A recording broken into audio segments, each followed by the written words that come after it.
secant, cosine, tangent, sine, 3.14159.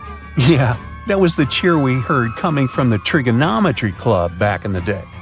For the rest of us in math class, terms such as sine, tangent, and pi were just bewildering.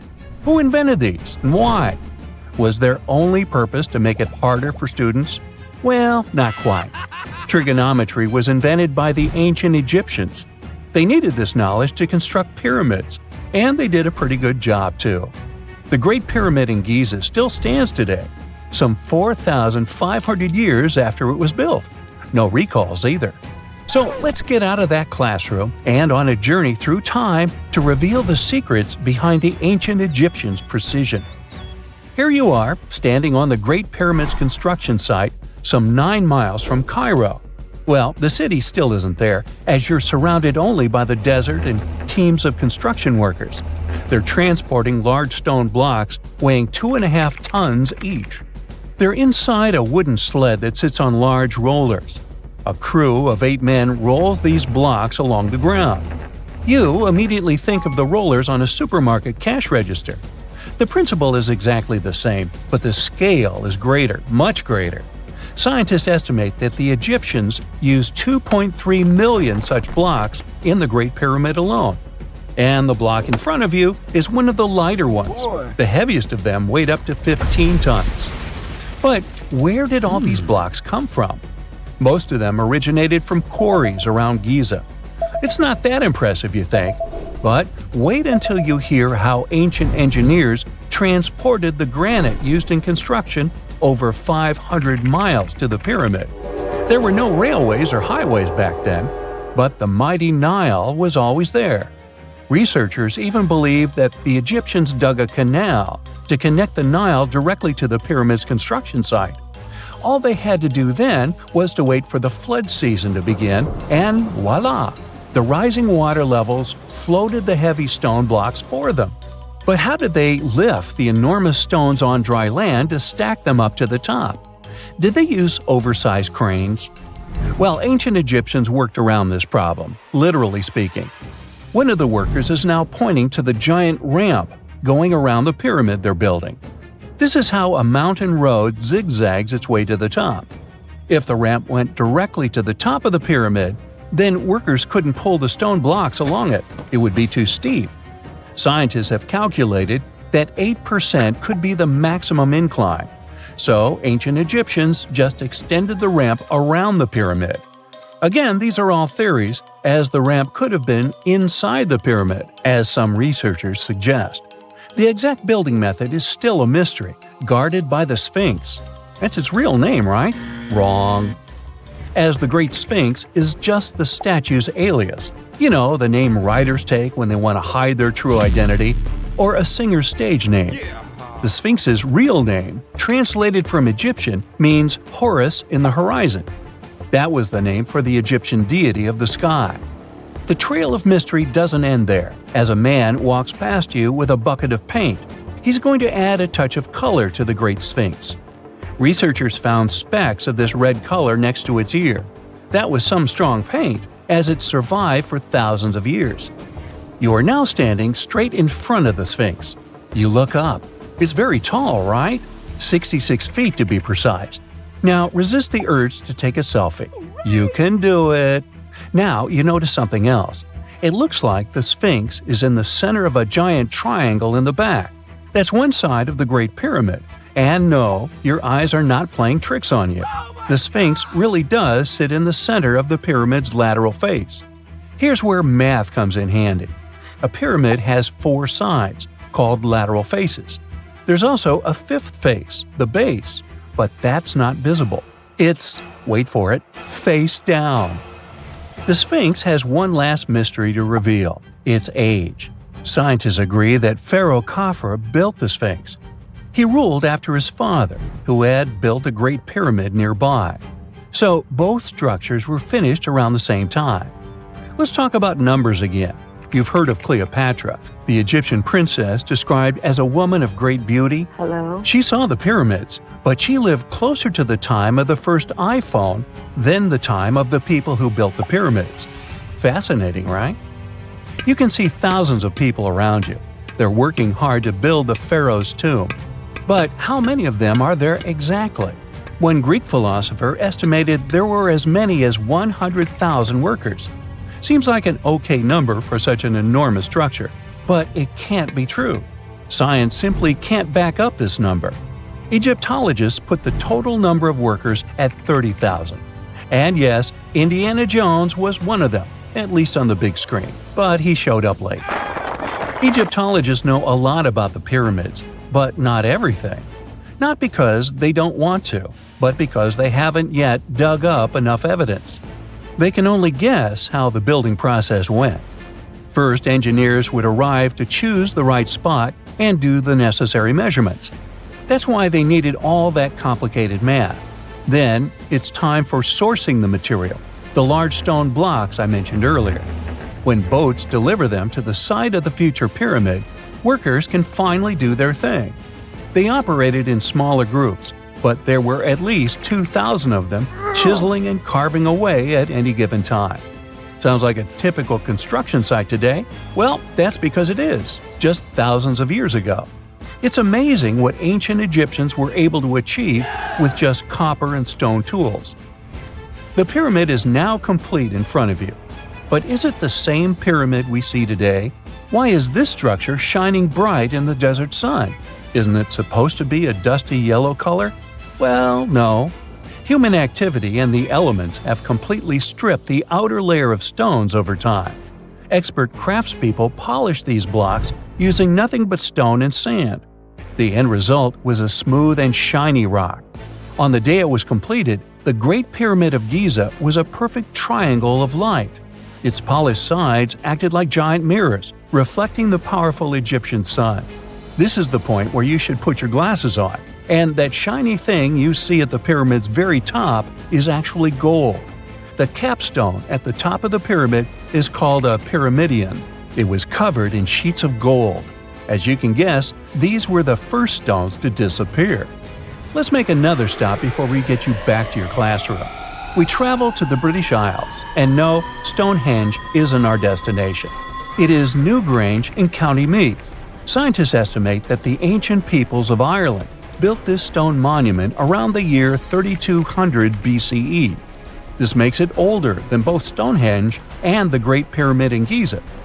The function of the circular mound in Newgrange is the same as the one of the Great Pyramid and equally mysterious. The estimated amount of loose stone present in the valley is over 220,000 tons. And it's not just randomly thrown on a pile. The order in which the stones are set makes the structure water-resistant. That would explain how Newgrange had survived for so long. Kinda makes you want to splash out the cash for that waterproof phone case, huh? Well, you're back in your school desk, but today's math lecture is the last thing on your mind. You're thinking about how great the Egyptian pyramids are, and if we have something similar today. It turns out modern engineers are just as impressed with the Great Pyramid as you are. There's a glass pyramid sitting in the main courtyard of the famous Louvre Museum in Paris. The panorama of San Francisco wouldn't be complete without the 48-story Trans-America Pyramid. But Las Vegas went the furthest. There we find the Luxor Hotel. It's so big that it's the third largest pyramid on the planet. And guess what's in front of it? Yup, a replica of the Sphinx. It's 110 feet tall, 2 stories higher than the one in Giza. Yeah, everything's bigger in Vegas. In 1850, French scientist Auguste Mariette went to Egypt looking for manuscripts, but accidentally found a head of a sphinx sticking out of the dunes. He cleared the sand and figured out the sphinx was guiding the entrance to some underground construction. Several months later, he finally entered the Serapeum of Saqqara. Inside, he found an enormous granite sarcophagi with remnants of 64 bulls. Scientists are still amazed by the tech that the ancient Egyptians used to transport those enormous boxes. The Serapeum was built around the year 3000 before the Common Era. It was an underground tomb built to honor the sacred Apis bulls of ancient Egypt. It had a long hallway, almost 500 feet long, with giant stone rooms on both sides. Some of the sarcophagi weighed as much as 50 average cars, and all of them were made with super precision with exact 90-degree angles. These sarcophagi were beautifully decorated with hieroglyphs and carvings that told stories about the lives and importance of the Apis bulls. Now, there are 24 sarcophagi left. In ancient Egypt, Apis bulls were very special animals connected to the deity Ptah. They thought the bulls carried Ptah's spirit and wisdom, helped the pharaoh, and protected the Egyptians. Priests looked for special markings on young bulls to find Apis bulls. It could be a white triangle on its forehead, which symbolized divine light, a shape on its back like a vulture's wing, and a scarab shape under its tongue, which stood for rebirth. If a bull had these signs, they believed it was chosen by Ptah and treated it like royalty. The chosen bulls lived in a special temple in Memphis, the city where they worshipped Ptah. They received the best care and offerings from visitors who wanted their blessings. When an Apis bull passed away, it was treated with great honor and mummified. When Mariette entered the Serapeum, he noticed traces of rollers on the gallery's floor and found 2 wooden horizontal winches. Each had 8 levers. Later, other explorers saw double rails. The burial chambers were lower than the hallway floor. To get the boxes into place, workers filled the chambers with sand so the sarcophagi could be rolled in straight. Then they slowly removed the sand to gently lower the boxes into perfectly cut spaces in the bedrock. A carved stone sign found in the Serapeum said it took 28 days to move just one sarcophagus and its lid into its spot during the time of Ptolemy II. The extreme precision of the sarcophagi with 90-degree angles also has an explanation. Ancient Egyptians wrote texts, or rather, papyrus, on geometry a long time ago. It shows that they knew the approximate number pi and could calculate the volume of a pyramid with its top cut off. If they could figure out complicated math like that back then, it makes sense that they could also carve perfectly flat surfaces 500 years later. All this sounds pretty legit, but some people think certain things don't add up here. The size of boxes is way larger than the size of bulls, yet they buried pharaohs in tiny coffins that barely fit their bodies. The sarcophagi are made out of granite with crazy precision, and they could have just used limestone, which would have made things way easier. The transportation of the boxes seems pretty simple, but only in theory. If one person could pull about 440 pounds, then at least 250 people would be needed to pull just one box. The tunnels in the Serapeum are really narrow, only about 2 feet wider than the boxes themselves. There's no way hundreds of people could have squeezed into those tight spaces to pull the boxes. And even if they did, how would they turn the box in the cramped corridor, lower it into its niche, and place it perfectly in the middle? Somehow they did this 24 times, and every box is centered perfectly. Plus, the chambers were dusty, and there were no signs of soot from lamps. This means they must have worked in almost complete darkness. The real use of the boxes could also be different. A long time ago, even before the Egyptian pharaohs ruled, the local people already knew how to use fermentation. It happens when tiny organisms called yeast eat certain ingredients like starch and turn them into gas and ethanol. So someone in ancient Egypt probably put food like barley, bread, and even meat inside a giant stone box, then closed it tight with a heavy lid. These stone boxes, carved from granite, were so precisely made that they were almost completely sealed, so nothing could escape from it. As the yeast inside the box started working, it created more and more CO2 gas. It built up pressure inside the box. The granite boxes were incredibly strong. They could handle more pressure than a car tire can hold. When granite was squeezed under such pressure, its crystals produced a tiny electric charge. This effect was possible because granite contains quartz, a material that reacts to pressure this way. The process also needed meat or animal parts, possibly to help the yeast grow better. Meat contains something called oleic acid, which yeast needs to keep growing and to survive the bad effects of the ethanol it produces. As the pressure inside the box kept growing, the combination of gases and electricity made these boxes not just ancient fridges, but powerful energy systems. Over time, the pressure inside got so strong that it could push the lid open and the gas would escape with a pop. But when people rediscovered the Serapeum in 1850, they found old drawings that showed piles of stones stacked on top of some of the box lids. So, someone long ago probably tried to make the lids even heavier by adding extra weight to make it harder for the gas pressure to push them open. This extra weight also meant the quartz crystals in the granite could keep creating more electricity under all that pressure. If someone opened one of these stone boxes thousands of years later, they would only find bones from bowls that were placed in the box. And that's exactly what Mariette discovered in the 1850s. They opened the Serapeum for visitors soon after the first excavations in the second half of the 19th century. Prince of Wales even had a luncheon with his guests in one of the sarcophagi. Sands and earthquakes made the site inaccessible for a while, but now you can visit it again and try to solve the mystery yourself. With new tech, we could have answers to many other historical mysteries soon.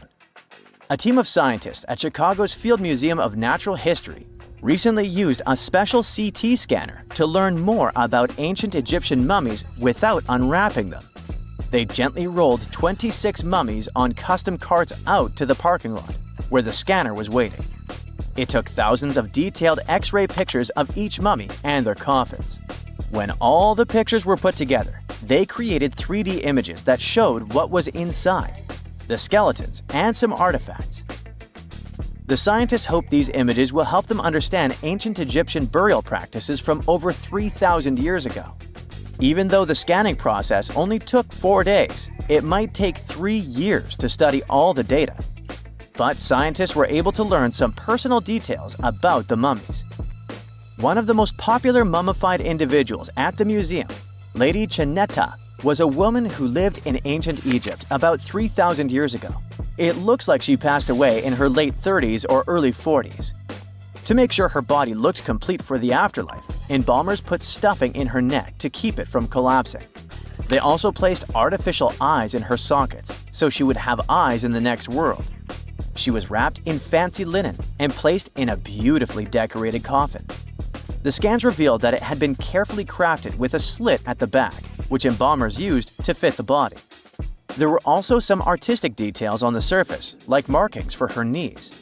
It looks like her burial was on the scale of a high-end luxury car. Most people know that pyramids were built as grand tombs for the pharaohs, designed to ensure they had a smooth journey to the afterlife. The Great Pyramid of Giza, for instance, was constructed for the pharaoh Khufu. But what most people don't know is that this whole pyramid building trend started right here with the step pyramid of Djoser about 4,700 years ago. This massive structure was built for Pharaoh Djoser, a ruler from Egypt's 3rd dynasty. It rises 7 layers high above the ground and stands about 200 feet tall. We think of it today as a phenomenal architectural project, but for ancient Egyptians, the step pyramid of Djoser turned out to be more like a massive experiment, a trial run, if you will, to perfect their building skills before they moved on to even more ambitious pyramids. Reaching new heights is super exciting, but the real mystery is what is going on below the ground. In this pyramid's underground labyrinth, there is a network of tunnels stretching about 3.5 miles long, and some researchers believe these tunnels might have been part of a sophisticated water system that could completely change what we think about pyramid construction. Let's talk about this massive complex located in Saqqara. Surrounding the pyramid, there's what's known as a dry moat, a continuous trench that is up to 164 feet wide and almost 2 miles long. It forms a sort of rectangular shape around the pyramid. This trench has an average depth of about 65 feet. Now, if you were to add up all the earth and rock they dug out to create this moat, it would be about 10 times the volume of the step pyramid itself. For the longest time, people just assumed this trench was nothing more than a huge quarry, a place where they dug up stone and clay to build the step pyramid. Makes sense, right? But when you take a closer look, it doesn't add up. The trench is too narrow and deep to be practical for mining. and its layout doesn't match anything we know about ancient Egyptian quarrying methods. Plus, some sections of the trench are actually covered with a rocky ceiling, which would have made it nearly impossible to use as a quarry. Another theory suggests that the dry moat had some kind of spiritual significance. Maybe it was a sacred place, where souls of nobles gathered to serve the late king in the afterlife. There are even niches in the walls that work as a hint at this spiritual function. But most researchers believe that this purpose likely developed much later, long after the complex was built for Djoser. So, what was the moat really designed for? In 2020, a researcher came up with a pretty intriguing idea. It is possible that this trench was actually designed to collect and manage water, especially after heavy rainfalls. Now, that makes sense when you consider the location. The moat sits in an area that could easily have been flooded by runoff water from nearby plains. This could also explain why the trench wasn't used for new graves until much later when the climate became drier and less prone to flooding. The story becomes even more intriguing, as this trench appears to be part of a larger, more complex hydraulic system within the Djoser complex. It is like the trench has several compartments, carefully carved out of the rock and connected by tunnels. These compartments likely served as a part of a water treatment system, where water would flow from one compartment to the next, getting cleaner as it moved along. Now, here is where things start to tie into the pyramid itself.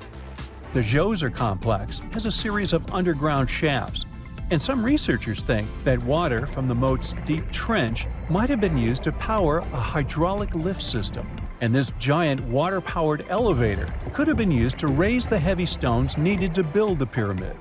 It worked like a volcano, but instead of lava, water did the heavy lifting. Imagine a big deep hole in the ground at the center of the pyramid site. Inside this hole, there was a huge wooden platform, kind of like a giant raft that could move up and down. When the workers wanted to lift a heavy stone, they would fill the hole with water. As the water rose, the wooden platform started to float up, carrying the stone with it, almost like a giant water-powered elevator. When the stone reached the right height, the workers slid it off the platform and onto the pyramid. The idea is that water from the deep trench, after being cleaned and filtered, would flow into these shafts. A massive float, possibly made of wood, would then rise as the water filled the shaft, lifting the stones up to where they were needed for construction. Once the stone was in place, they'd let the water out, lowering the platform back down to the bottom, ready to lift the next stone.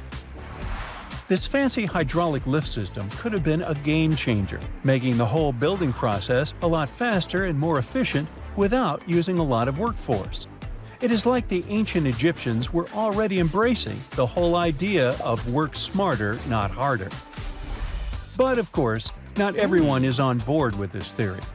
Some experts argue that the area where the step pyramid of Djoser was built couldn't have held enough water from occasional rains to maintain such a fancy hydraulic system. The main theory suggests that, in the past, there might have been some kind of lake nearby that would have filled up after a period of rain, and this lake could have supplied water to the complex's hydraulic system. But there is no mention of such a lake in any ancient Egyptian writings, so it might be more of a what-if situation than a reality. And then there's the issue of the hard work itself. Remember when I said this method could have allowed the ancient builders to raise stones with far less effort? Well, that might not be entirely true. According to some experts, just building this hydraulic device would have required a lot more heavy work than simply moving the stone blocks using good old-fashioned manpower. And let's not forget, the step pyramid of Djoser is like a baby pyramid compared to those that came later. The stones used for Djoser's pyramid weighed, on average, about 660 pounds each, which is nothing compared to the more than 2.5-ton blocks used later for the pyramid of Chephren. If this cool water lift theory gets completely ruled out, we still need to explain how this pyramid was built in the first place. To answer that, we need to rewind a bit and talk about the original plans.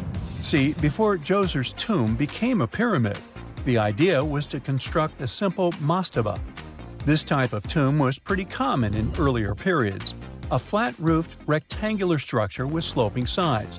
But after the original mastaba was finished, they decided to expand it a bit by adding more layers on top. And then they added even more layers, until the construction reached 6 distinctive steps, each one smaller than the previous.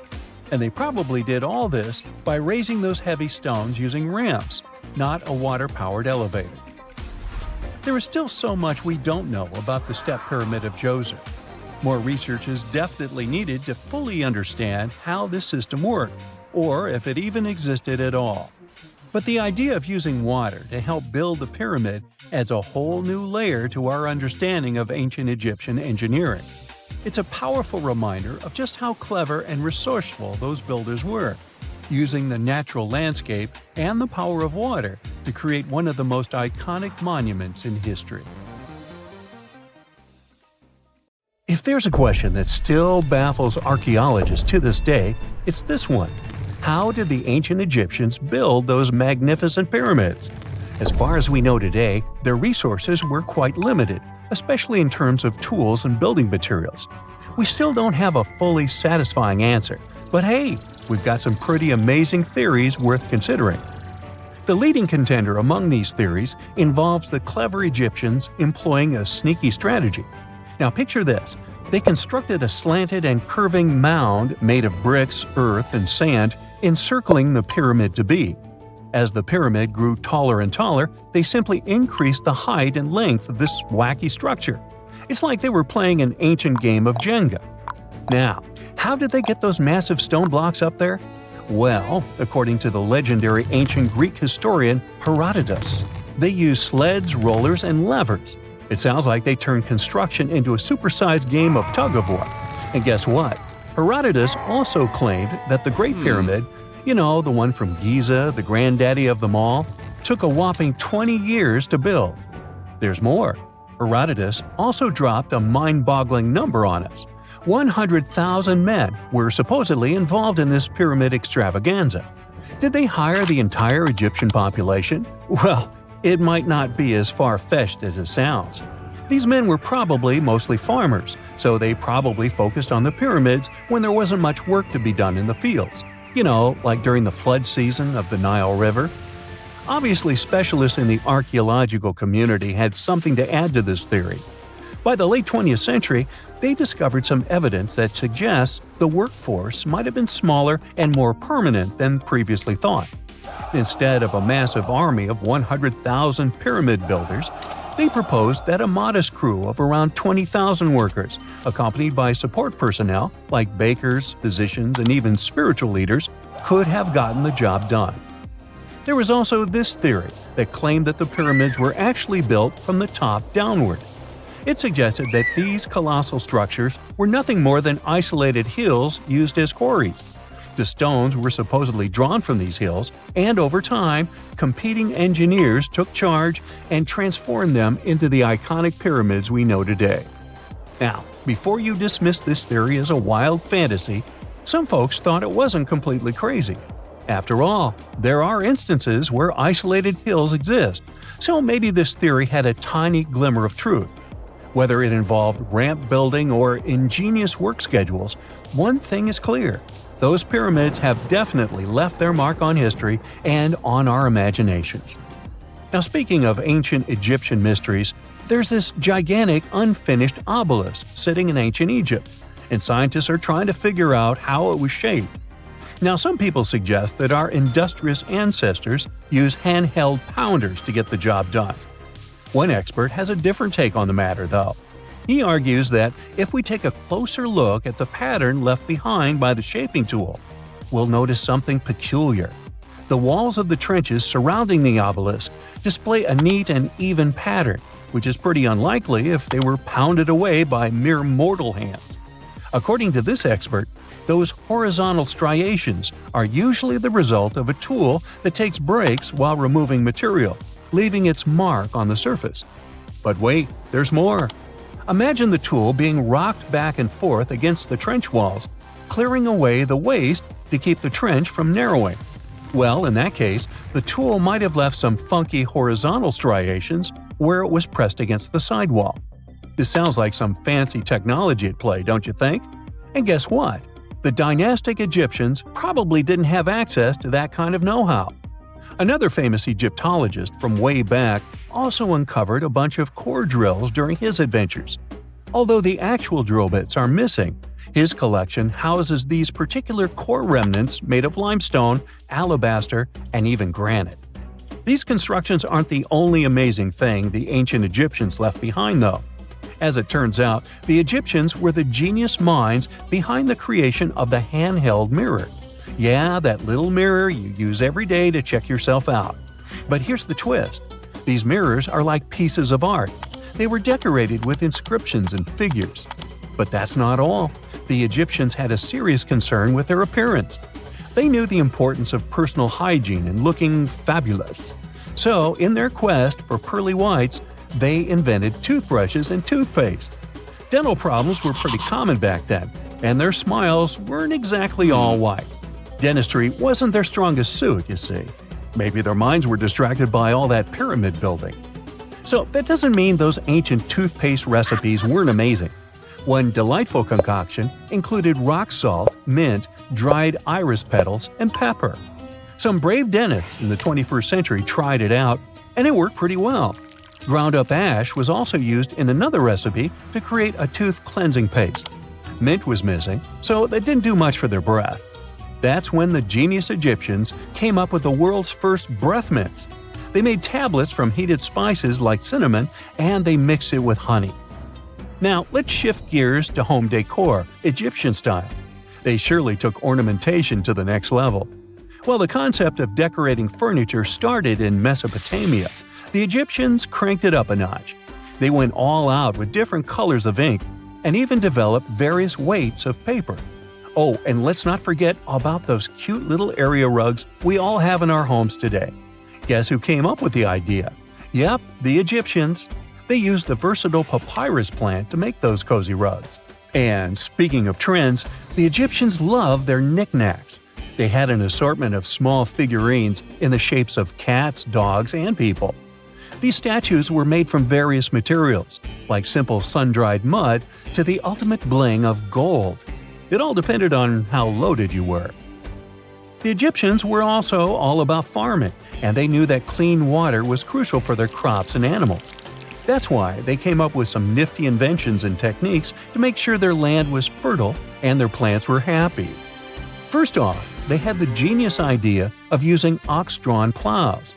They had two types of plows, heavy and light. The heavy plow would strut its stuff, cutting deep furrows in the soil, while the lighter plow followed behind, fluffing up the earth. But they didn't stop there. After plowing, the Egyptians would break up clumps of soil and sow the rows with seeds. To give those seeds a good old squish into the furrows, they'd march their livestock across the field, effectively closing up the furrows. But hey, all that hard work would be pointless if their seeds were as dry as the Sahara. That's where irrigation comes into play. The Egyptians were so good at it that other cultures, like the Greeks and Romans, couldn't help but copy their techniques. Now let's switch gears and talk about the marvelous architecture of ancient Egypt. These folks weren't just skilled farmers, they were also architectural maestros. They built these fancy canals to carry water to farms and villages, and boy, did they know how to make those canals look pretty. Just imagine strolling along a canal lined with ornate structures. The pharaoh Ramesses the Great was quite the overachiever when it came to construction. One of his mind-blowing creations was the construction located at Abu Simbel. This building was designed so that twice a year, the sun would shine directly into it and illuminate the statues of Ramesses. And let's not forget about the corbelled arch. Without this architectural gem, we'd be missing out on some mind-boggling structures like the Great Pyramid. The Egyptians knew how to make things stand tall and proud, thanks to their engineering and construction wizardry. They built grand halls and inner sanctums that make your jaw drop. And some of these temples doubled as astronomical observatories. Back in December 2012, a lot of people were freaking out over the idea that the world might end in some catastrophic event. And it was all thanks to the famous Maya calendar. This ancient way of tracking time had been the subject of endless speculation. But one of its biggest mysteries was definitely an 819-day count found in some versions of the calendar. No one could explain why it was there or how it worked, until recently, when a group of researchers from Cambridge might have finally cracked the code. First things first, how does the Maya calendar work? So the system the Maya civilization used to track days was based on something we now call the calendar round. Think of it like 3 interlocking gears. These are 3 cycles working together. The first is a 365-day solar year, known as Hab. The second is a cycle of 20 names. And the third is a cycle of 13 numbers, which forms a 260-day sacred calendar, called Solkeen. Just like we'd say something like December 25th, 2025, they named their days based on how these 3 cycles lined up. For example, here we have the day 3 Manik and the 14th of the month Hop.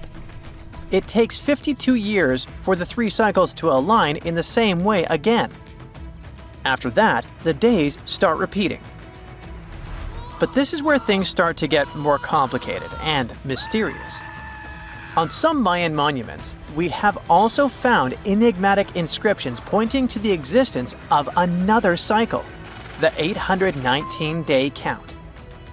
There are about 20 examples of these inscriptions, mostly found in places like Palenque and Yaxchilan in Mexico.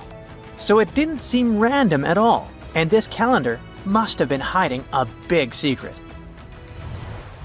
Early research showed that the 819-day cycle was represented by one of 4 colors and the cardinal directions associated with them. Black was tied to the west, red to the east, white to the north, and yellow to the south. Researchers also discovered that this period of time could be broken down into 3 smaller cycles. One of 9 days, one of 7 days, and one of 13 days. Multiply them together, and you'd get 819 days. Pretty cool, but why did they do that? This color scheme and the 3 cycles seemed like a basic level of interpretation, and experts were pretty sure its real purpose was still hidden from us. Another thing researchers noticed is that this strange count of days was mostly shown using a Y glyph followed by a number. But in some cases, they also added a glyph representing Kawil. This was a powerful Maya deity often associated with creation and lightning. He was usually symbolized by a torch coming out of his forehead, representing the spark of life. But in the 90s, a study suggested that when Kawil's inscription showed smoke and fire coming from his forehead, it could actually represent the planets Jupiter or Saturn, or maybe even both. Wait, that means that the 819 days count could be linked to both planets in some way. From there, research focused on figuring out what that link might be. The first conclusion is that this calendar might have helped the Maya track the movements of those planets in some way. Then they started noticing something interesting. These cycles could be specifically tied to the synodic periods of Jupiter and Saturn. By synodic periods, we mean the time it takes for a celestial body, like a planet, to return to the same or nearly the same position as seen from Earth. While this possibility was pretty exciting, something didn't quite add up. Each planet moves very differently, and trying to fit multiple planets into an 819-day span just didn't seem to work. In other words, this 4-part color-coded calendar system was simply too short to align perfectly with the synodic periods of the visible planets. So it looks like we're back to square one. This mystery had people scratching their heads for ages, until 2023, when specialists realized they might have been looking at it all wrong. Researchers actually needed to shift their perspective. Instead of seeing this system as 819 days, they needed to consider the number as representing timelines. And this period of time could be just a small part of a much, much bigger calendar. You see, as we said earlier, this cycle seemed to track the period when a planet became visible to people on Earth. To prove that these 819 cycles were timelines, not actual days, researchers needed a planet that could serve as a starting point to back up their theory.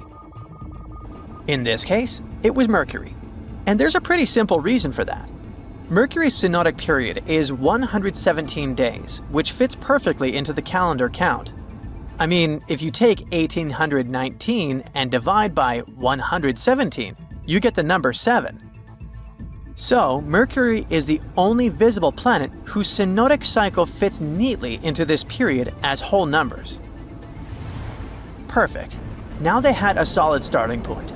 From there, they needed to expand the calendar by increasing its length to 20 periods of 819 days. Suddenly, a pattern emerges. And just like that, all the synodic cycles of the planets fit perfectly into the system. For example, Saturn's synodic period from 378 days lines up perfectly after 6 819-day cycles. Venus aligns every 5 cycles. Jupiter every 19 cycles. And Mars, which takes the longest, needs 20 cycles. In other words, it takes about 45 years for Mars to align with the synodic periods of all visible planets. So, this is how researchers determined that the ancient civilization wasn't referring to days, but rather to timelines. The Maya astronomers came up with this count as part of a larger calendar system of 20 periods. But then a question comes up. Why was studying the synodic period so important to the Maya? Well, we don't have super specific answers about this mysterious calendar yet. But what we can say for sure is that the Maya truly believed in the powerful influence of the cosmos on daily life. So maybe they wanted to analyze how the movements of all the visible planets lined up with their other calendars. Of course, this system is just one part of the Maya's amazing and advanced understanding of astrology. And it wasn't just about using astrological cycles for planting and harvesting. They also had crazy specific knowledge, like how to predict solar eclipses. Archaeologists believe the Maya connection to the stars is reflected in the ruins of their world. Take the famous pyramid in the ancient city of Chichen Itza, located in Mexico's Yucatan Peninsula. If you look closely at the base of its staircase, you will see a snake's head carved in stone. But here's the coolest part.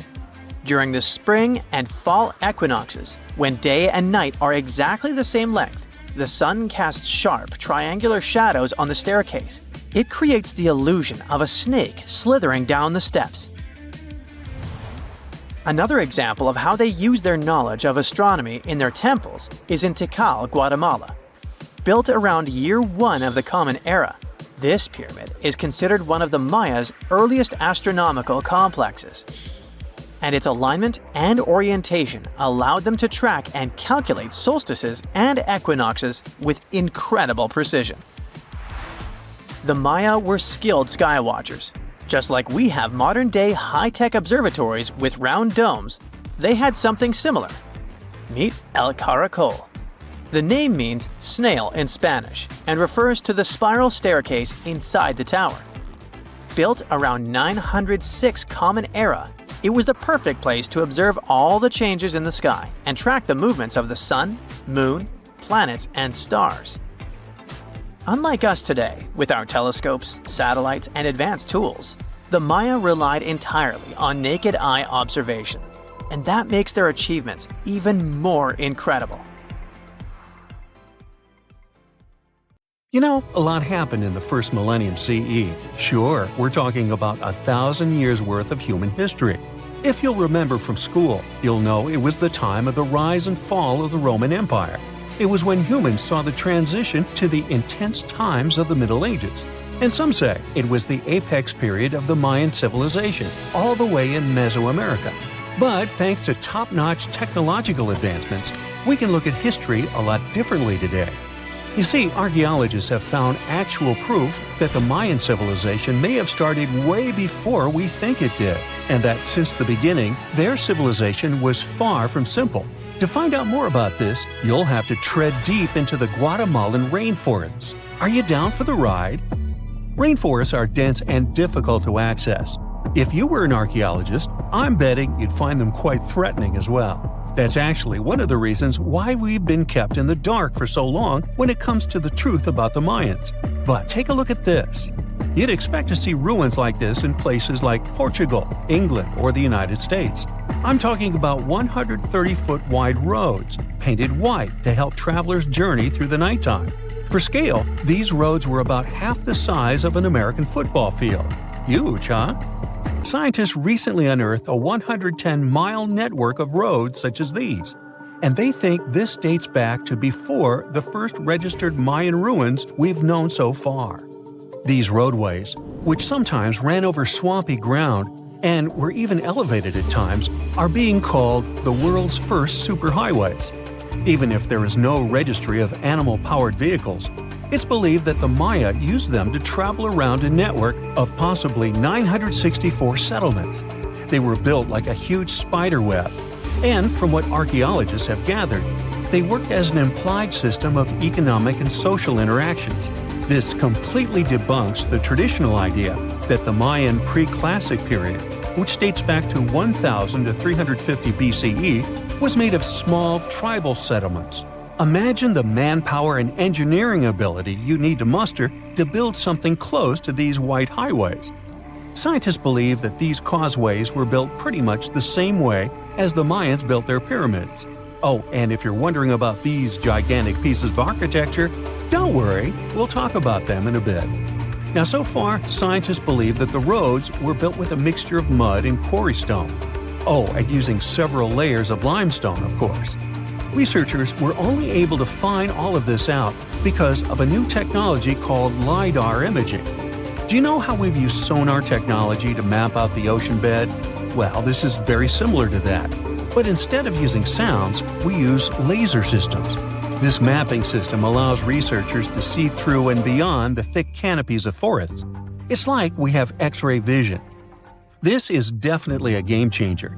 But lost Mayan cities began to be unearthed in the mid-20th century, and since then, ruins from cities such as Tikal, Palenque, and Uxmal have been rediscovered. But let's take a few steps back for a moment to get some context. The Mayans were one of the biggest pre-Columbian civilizations living in the Americas. Until now, experts believe that, at its apex, the Mayan civilization consisted of over 40 cities with a population of millions of people. That's a lot of folks. Their civilization spanned Mexico's Yucatan Peninsula, Guatemala, and Belize, and they survived mainly on agriculture. The thing is, the Yucatan Peninsula was an extremely difficult place to grow crops. So the Maya had to develop a complex irrigation system in most of their cities. They built a series of ceremonial buildings, pyramids, plazas, and even courts for playing ball. The Mayans might have been keen pyramid builders, but they also developed an advanced astronomical system. With whatever ancient technology they had, they were able to predict the exact location of planets, such as Venus and Mars, as well as the exact dates of eclipses. Now, let's take a look at some of their sites. This is Tikal. Located at the heart of the Guatemalan jungle, Tikal is believed to have been the capital of the ancient Mayan Empire. At its height, it was comparable in importance to such cities as London or New York in today's world. It is composed of a series of complex monuments. In total, the site has 12,000 buildings. The North Acropolis is Tikal's most ancient complex of monuments. Built solely by human hands around 350 BCE, it served as the resting place of kings and chiefs. Its monuments are up to 200 feet high. Back in the day, the step pyramid temples were painted a beautiful red. Mayans loved that color. Today, of course, you'll only see the limestone. We've said that the Mayans spread out through different countries, so it shouldn't come as a surprise that Chichen Itza is a 10-hour drive from Tikal today. There's no feud between the two, they were just different city centers, like New York and LA. It's got one of the best preserved pyramids on Earth to date. Located in Mexico's Yucatan state, this Mayan city is well over 1,500 years old. At its peak, it was home to 35,000 people. The site covers 4 square miles of land. The highlight is El Castillo, a tremendous step-like temple standing 80 feet above ground. Its most peculiar feature is that it has 91 steps up each of its 4 sides, including the upper platform, which makes for 365 steps, the same number of days as the solar year. Makes you go, Behold, the lost city of Palenque. Another important Maya city is believed to have hosted over 6,000 people at its peak. Archaeologists have made some unusual discoveries on this site. The most eccentric of them all makes us think of Indiana Jones and the Tomb Raider. One of the buildings in Palenque is believed to be the final resting place of the Red Queen of Palenque. She was believed to be the grandmother of the last Mayan king. In her honor, a huge monument was built to keep her body after her passing. The discovery of the tomb itself was already thrilling. Archaeologists found an ancient monument when digging at the site back in 1994. The first they saw was a room with a hidden door. Once they opened the door, they discovered an 8-foot-long corridor. At the end of this corridor was the queen's chamber, and inside was the mummy of the queen herself. They found her to be accompanied by her pearls, jade shells, and expensive rocks. But as the team explored the remains, they saw something strange. The room was filled with a red-colored powder. Researchers knew that the color red was important to the Mayan people, but they didn't understand why the queen was buried with this unknown substance. They took a sample back with them for further analysis and discovered that the red powder was cinnabar, a very dangerous mineral. This powder, when inhaled, can cause severe health damage to a person. The team concluded that this could only be a trap for anyone trying to steal her riches. Talk about curses, huh? One thing that has always troubled researchers is the lack of evidence on the decline of this almighty empire. What could have been the cause of their demise? Was it a drought? Some disease? New research in 2017 did shed some light on this issue. Using data from a site called Ciabal, located southwest of Tikal, scientists analyzed radiocarbon data from ceramics and archaeological excavations to extract new information about the unexpected passing of this great civilization. The information shows that, instead of a sudden collapse, the Mayans most likely fell in waves of social instability and political crises. These events are believed to have deteriorated Mayan city centers and began causing the dispersion of the Mayan population. So, what's your take on the end of this story? The story goes that 2 Mayan twin boys loved to play ball. Sure, they were really good at it, but they also made a lot of noise when playing. The lords of the underworld soon became bothered by the sound and summoned the 2 boys to the underworld, a place the Mayans called Xibalba. As soon as the boys reached their gloomy destination, the lords of the underworld began putting them through a series of tests. Soon enough, the inexperienced twin boys failed the tests and lost their lives. But this was not in vain. This sad event resulted in the appearance of a beautiful fruit tree. Soon enough, a young woman saw a beautiful fruit on this tree and reached up to pick it. Legend has it that soon after that, she gave birth to another set of twin boys named Hunahpu and Xibalba. Just like their ancestors, these twins were great ball players, but they were equally as loud, and the lords of the underworld became annoyed again. They decided to ask this pair of twins to come to play a game in the underworld, hoping to get rid of them too. When the twins arrived, the lord sent them through a number of frightening places. The first one was the House of Gloom, which was very dark. They then passed through the House of Knives, where they had to avoid getting injured. The twins then built a fire in the House of Cold, so that they didn't freeze, and ran through the House of Jaguars, where they tricked the animals into not eating them. Finally, they entered the House of Bats, where they seemed to have lost their luck. One of the bats managed to run off with Hunahpu's head. The lords then challenged the twins to play ball with them, but the boys were clearly at a disadvantage. Xibalba placed a turtle on Hunahpu's shoulders to make up for his lost head, and they began playing. As the lords became distracted by an animal near the court, Xibalanqui stole his brother's head and placed it back in its place. Much to the annoyance of the lords, the twins were now able to tie the game. Hunahpu and Xibalanqui continued to perform a series of tricks for the lords of the underworld. One of them involved Xibalanqui injuring Hunahpu and then bringing him back to life. The lords were so impressed by the twins' performance that they asked them to do the same trick on them. Of course, the twins agreed, but after performing their trick on some of the lords, they refused to revive them. Seeing what had happened, the lords of the underworld admitted defeat and begged for their lives, promising not to intervene in the lives of people ever again. Hunahpu and Xibalanqui were happy to have avenged their ancestors and gained the respect of the lords. Legend has it that the lords of heaven were so impressed by the twins that they took them to live in the sky by turning them into the moon and the sun. The Maya civilization was one of the most dominant indigenous societies in history, and their folklore and traditions are still discovered and studied today. They used to live in a territory called Mesoamerica. It was made up of modern-day Mexico and parts of Central America like Guatemala, Belize, Honduras, Yucatan Peninsula, and El Salvador. They lived from 1800 to 900 BCE and up to 900 to 1500 CE. Apart from their impressive legends, the Maya were very skilled inventors. They're known for their calendars, writing systems, farming methods, and sports. Their writing, for example, was found preserved on buildings and stone monuments, as well as in rare books and pottery. It's a system made out of more than 800 hieroglyphics in various combinations. Each of those signs was said to represent a syllable. Their writing system was deciphered by accident by Tatiana Proskorakov, an American woman who initially studied to be an architect.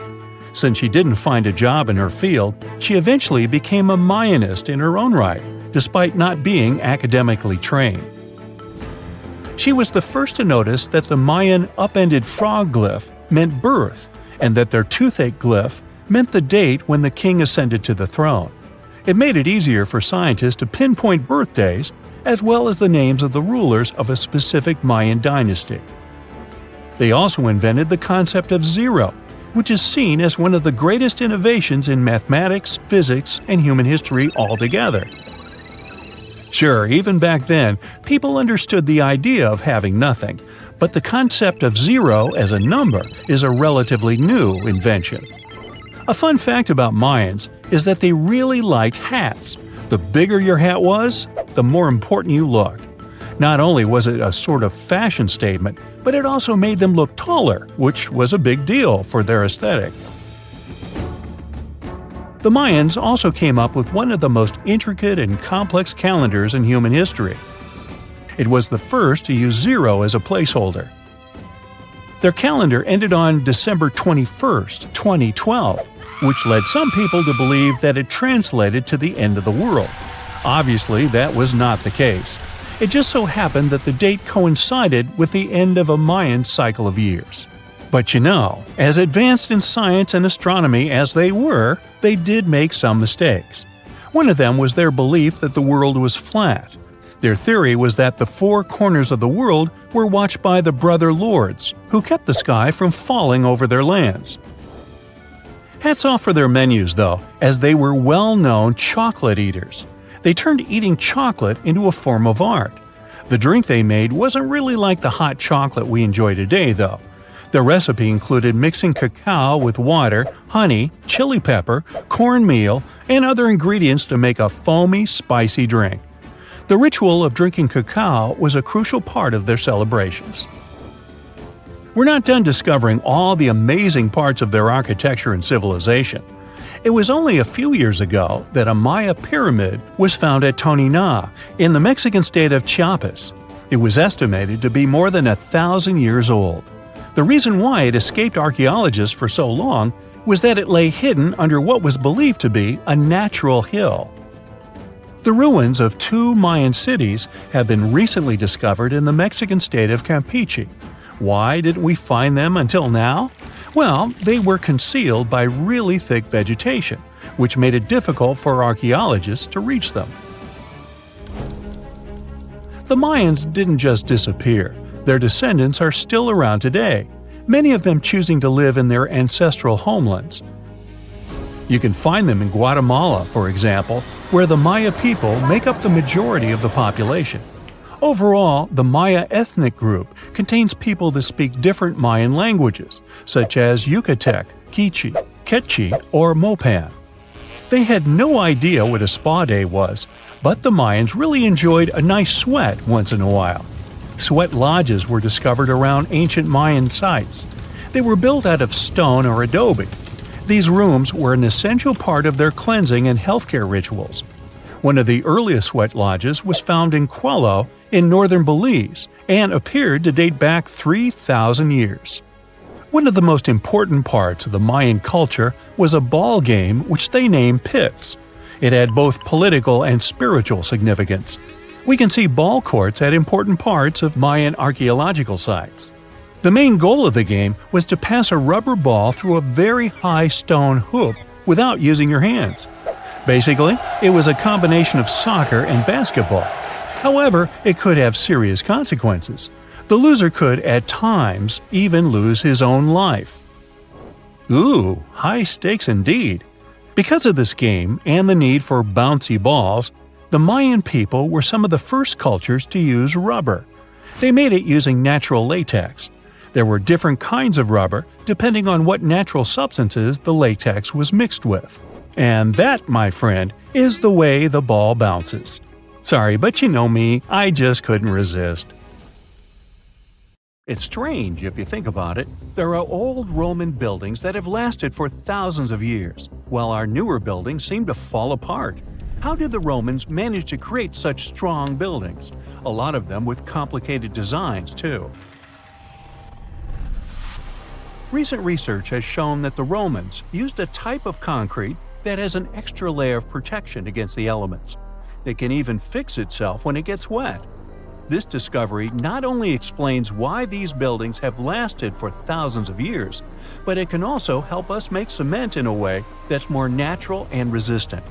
A recent study shows that Romans used volcanic ash in their concrete mix to make it stronger, especially when it was near the ocean, where the air is naturally more humid and could naturally cause more damage. These days, we make concrete out of sand, rocks, water, and a special kind of cement called Portland cement. This cement itself is made by cooking limestone, clay, and other substances in very hot ovens that reach over 1,400 degrees Fahrenheit. Sure, it creates a well-blended mixture, but it cracks easily, and sometimes it only lasts a few decades. There's one more interesting feature of this amazing Roman concrete. It has small white bits of calcium called lime clasts that stay inside the concrete and do not disappear over time. At first, it may not seem that attractive because it's not as smooth as the concrete we use today. And for many years, specialists used to think that having small pieces of lime in concrete was a bad thing because they thought it made buildings less resistant.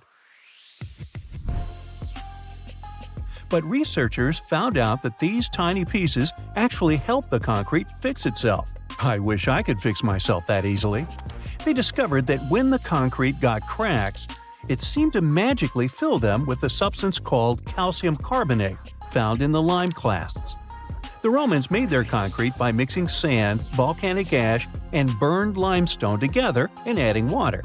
This is called hot mixing. When the water and lime mix together, they have a chemical reaction that makes the mixture get very hot, up to 200 degrees Fahrenheit. This also causes those tiny pieces of lime to form. Now, this concrete can get cracks, and when water, rain, or seawater gets in, it makes the calcium in the concrete dissolve. The calcium then sticks to the cracks and makes them close up, kind of like a scab. Of course, researchers had to test this method, and they made concrete as the Romans did. Shortly after, they cracked it here and there. They placed the cracked concrete under water, and after 1 to 3 weeks, the cracks were gone. Safe to say, this didn't happen with concrete made using modern methods.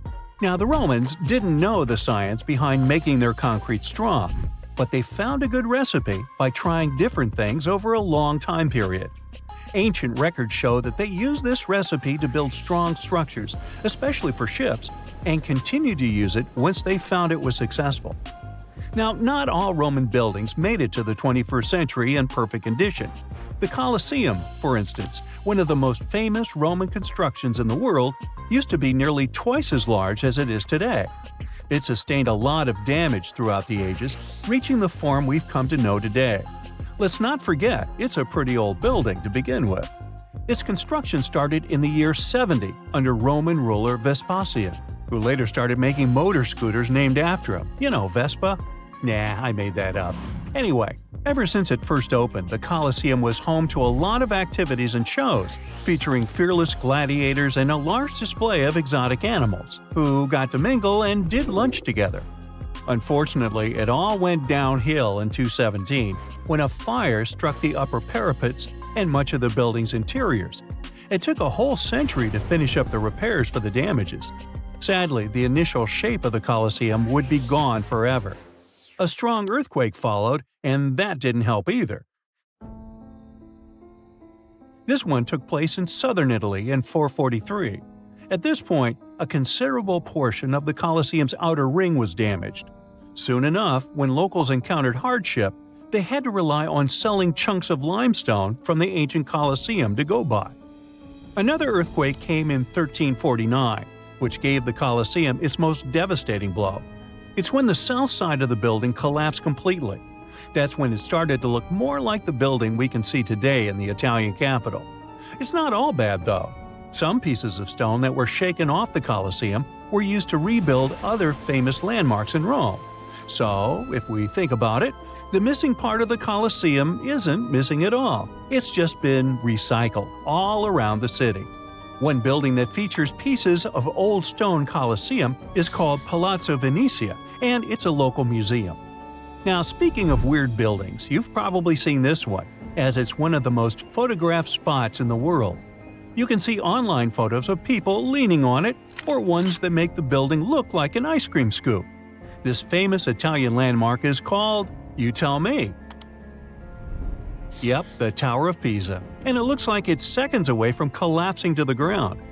Now, should you ever want to visit, you'll need to head over to this Italian city with the same name, Pisa, near the Square of Miracles. Now, weirdly enough, this building is more famous for its awkward incline rather than for its history or purpose.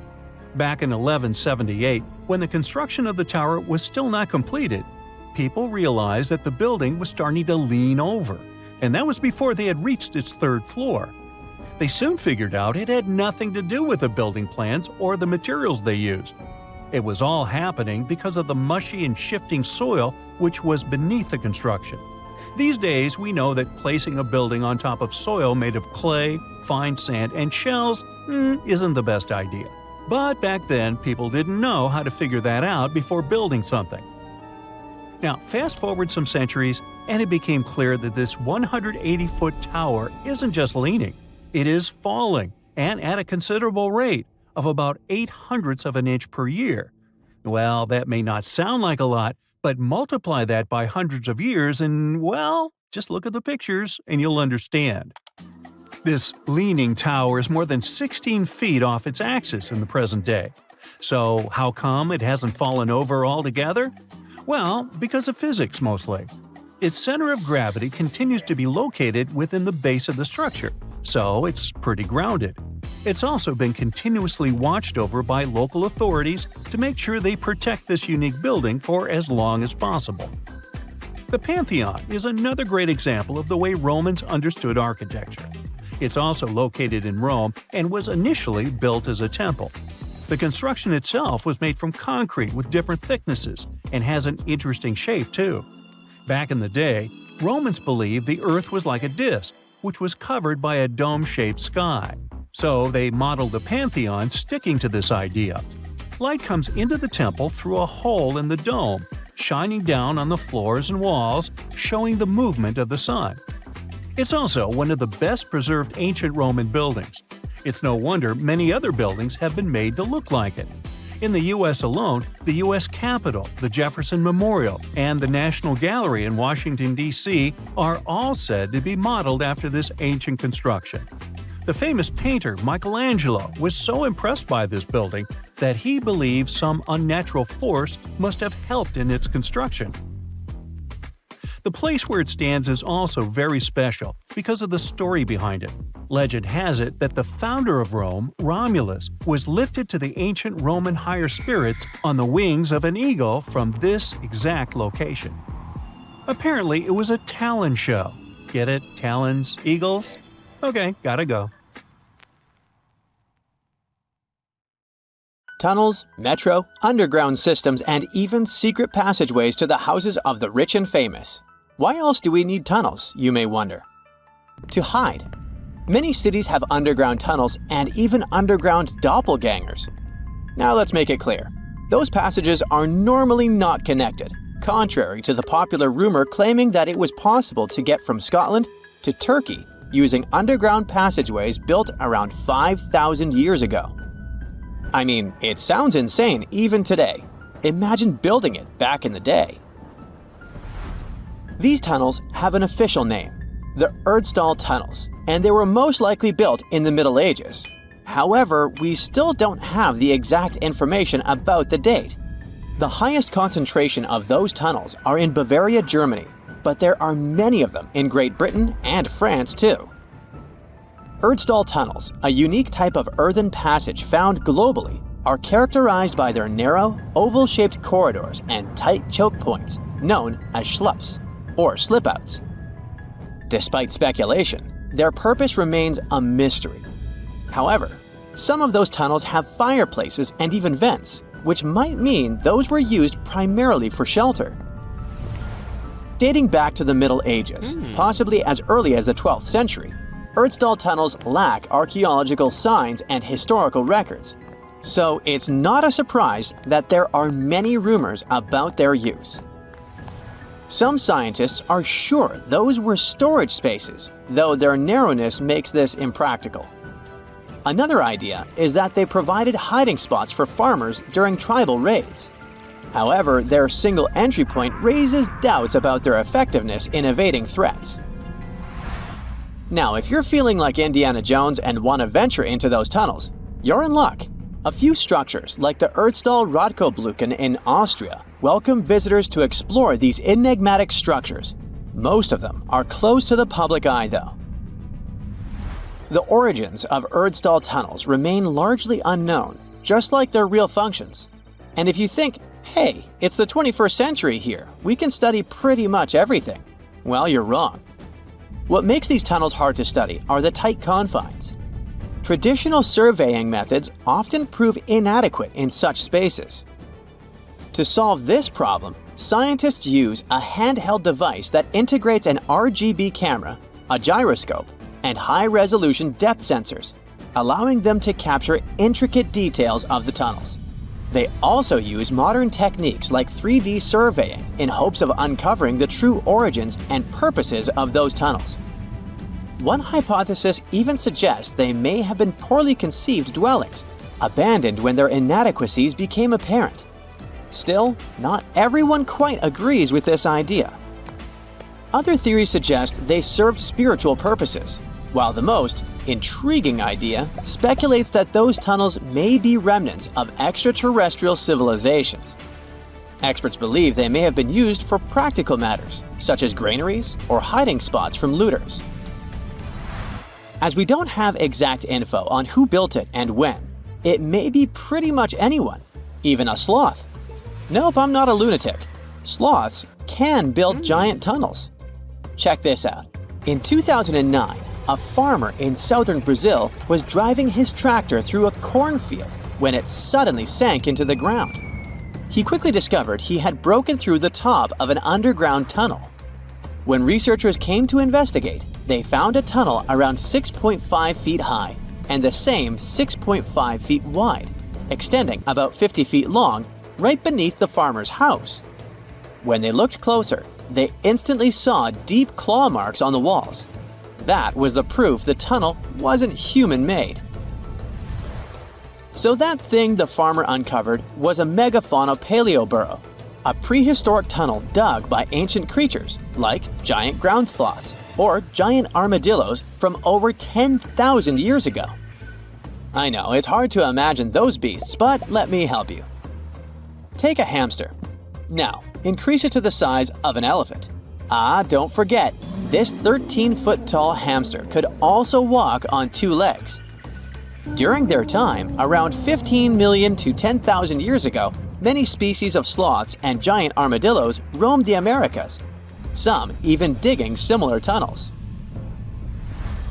Today, many of these tunnels are filled with sediment, though some remain clear, similar to the one the farmer discovered. This 2009 find sparked significant interest, leading to the discovery of over 1,500 paleo burrows across southern Brazil, making it the era with the highest concentration of such sites worldwide. But no one knows exactly why there are so many of them in southern Brazil. While some paleo burrows exist throughout South America, none have been found in North America, which is weird since those huge sloths roamed the entire continent. The exact purpose of these large tunnels remains a mystery, but scientists believe they may have served as nursing spaces, temperature regulation, or hibernation areas. Tunnels likely developed over centuries as successive generations of sloths and armadillos expanded them. Now, let's take a look at fugus. No, not the Japanese fatal delicacy, and no, not a town in New Guinea. To see them, we gotta travel to the UK.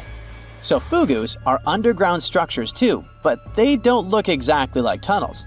They are dry stone structures. They look as if a cave had been decorated with stones from the inside. There are only around 15 of them found so far, and most of them are located in Cornwall. According to the estimates, those tunnels were built about 2,400 years ago, and they're still in pristine condition, which is truly fascinating.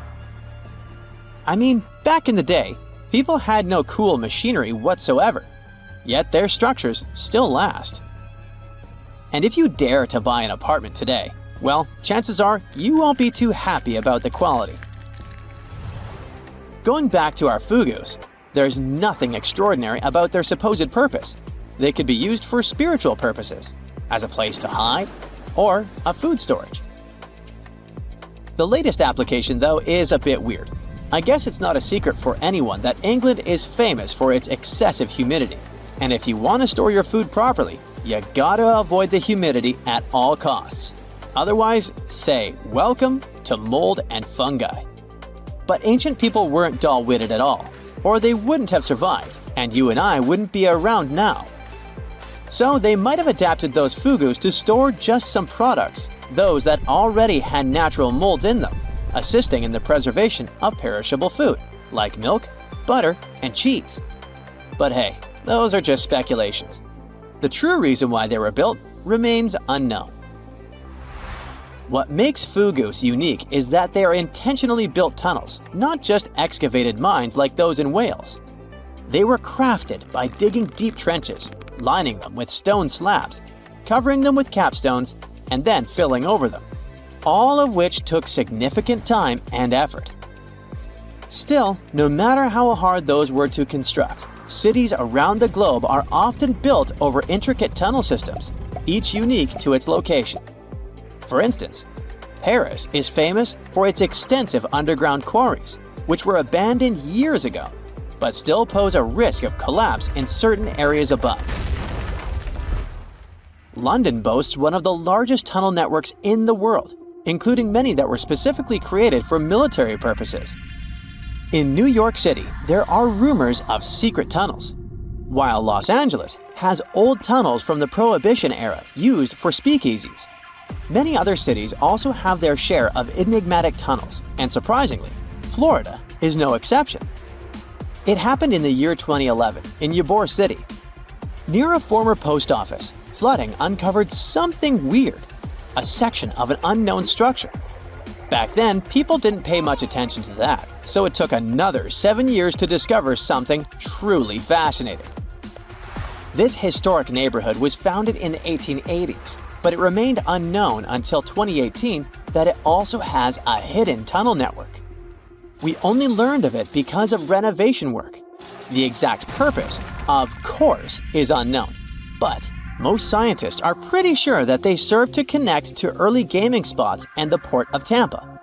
Figuring out how extensive the tunnel network is tricky. In 2018, a historic home in Seminole Heights revealed locked doors leading to tunnels from the 1920s. One local even said he traveled through a tunnel for 20 minutes. Rumors suggest some tunnels connect to the Hillsborough River and Ybor City. Research is ongoing, but no new info has emerged yet.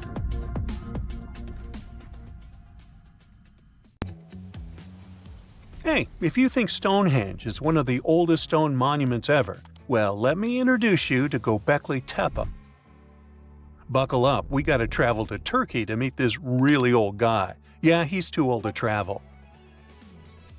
Jokes aside, Göbekli Tepe, an archaeological site located in southeastern Turkey that dates back to the Neolithic period, around 10,000 BCE. It's considered to be one of the oldest and most significant archaeological discoveries in recent times. The site consists of a series of circular and rectangular structures made of stone pillars. Yeah, it does look like its younger brother Stonehenge. Some of those pillars are decorated with intricate carvings of animals and other symbols. Now, you maybe wonder, hey, why on earth did they make such a fascinating building? What was its purpose? Sorry, I got no answer for that. The purpose of the site is still unknown, but it is believed to have been a ceremonial center for the ancient people who lived in the area.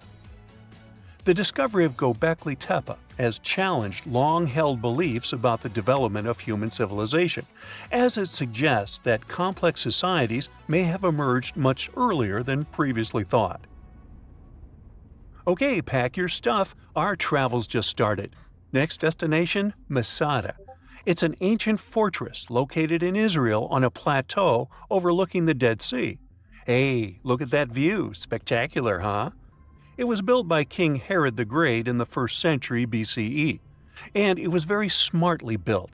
Within the fortress, there were various facilities such as storehouses, barracks, a palace, and a set of cisterns capable of holding approximately 40,000 cubic meters of rainwater.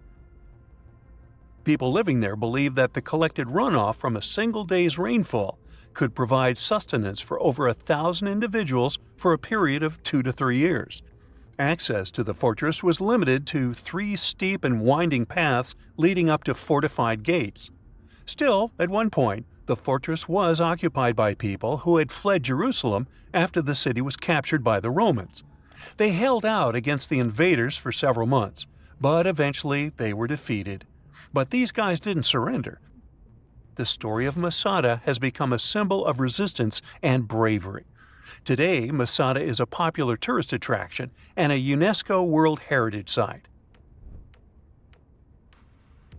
The next flight is going to be short. We're popping over to Egypt to see the Karnak Temple Complex. It's a vast ancient Egyptian temple complex located in the city of Luxor, Egypt. It was built over a period of 2,000 years and covers an area of more than 200 acres. The complex is dedicated to the worship of the deity Amun-Ra. Wait a minute, that should be Amun-Ra, and it was one of the most important religious centers in ancient Egypt. The Karnak Temple consists of several temples, chapels, and other buildings, including the Great Temple of Amun, the Temple of Khonsu, and the Temple of Ptah. Ptah! The Great Temple of Amun is the largest and most impressive temple in the complex, with massive columns, statues, and other decorations. One of the most famous features of the Karnak Temple complex is the Avenue of Sphinxes, which is a long avenue lined with Sphinx statues that leads from the entrance of the complex to the Great Temple of Amun. Another notable feature is the Hypostyle Hall, which is a massive hall with 134 columns that are over 70 feet high. The Karnak Temple Complex is a popular tourist attraction and a UNESCO World Heritage Site.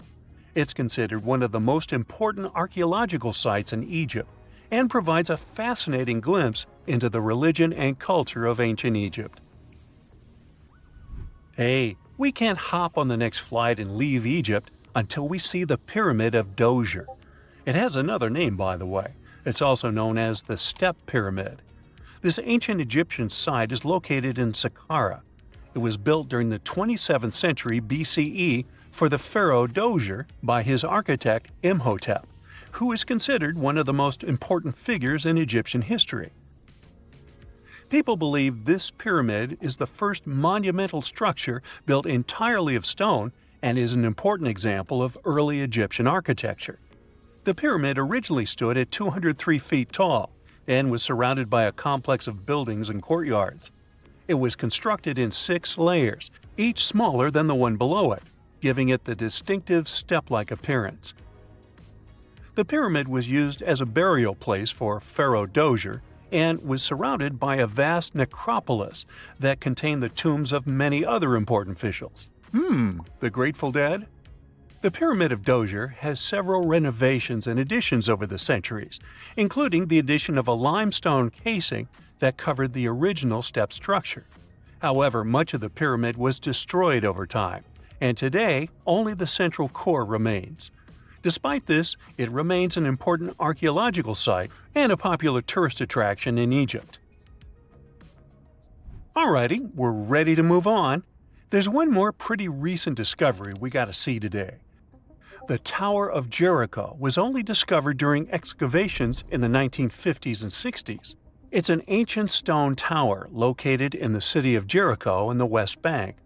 Just like Göbekli Tepe, this one is believed to be one of the oldest stone structures in the world, dating back to approximately 8000 BCE. The tower stands at over 28 feet tall.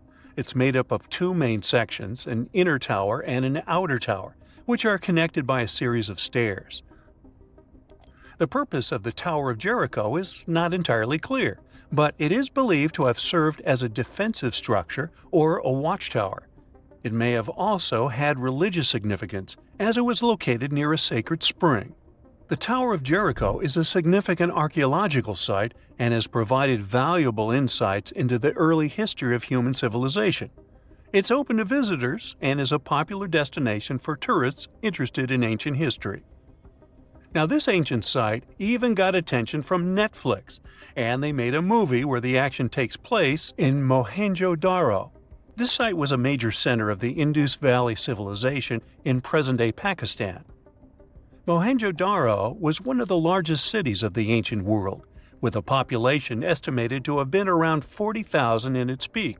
Trust me, that must have been a crazy megalopolis back then. The city was notable for its advanced urban planning, with sophisticated drainage and sanitation systems, and its impressive architecture, including the Great Bath and the Granary. Mohenjo-Daro was abandoned around 1900 BCE, and its ruins were only rediscovered in the 1920s. Today, it is a UNESCO World Heritage Site and an important archaeological site for the study of ancient South Asian civilization. We're heading to a teeny-tiny country that has quite an impressive history. Welcome to Malta.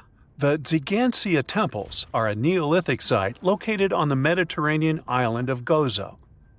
They're probably one of the oldest freestanding structures in the world, dating back to around 3600 to 3200 BCE. The temples consist of 2 megalithic structures, each with multiple rooms and altars. The name Xigantia means giant tower in Maltese, as people believe that only giants could have built such massive structures. The temples are believed to have been used for religious purposes and are considered to be an important example of prehistoric architecture. They were added to the UNESCO World Heritage List in 1980. Well, you must be pretty tired, but there's one more place we gotta visit today. Our plane is already landing in Armenia, and we're here to see the Temple of Garni. Look, this one is well preserved. This temple dates back to the 1st century CE. It was built by King Tiridates I as a dedication to the sun deity Mir. Sadly, the temple was destroyed in the 17th century during an earthquake, which is quite a common thing for this area, but it was later reconstructed in the 20th century. Today, it's a popular tourist attraction and is also listed as a UNESCO World Heritage Site.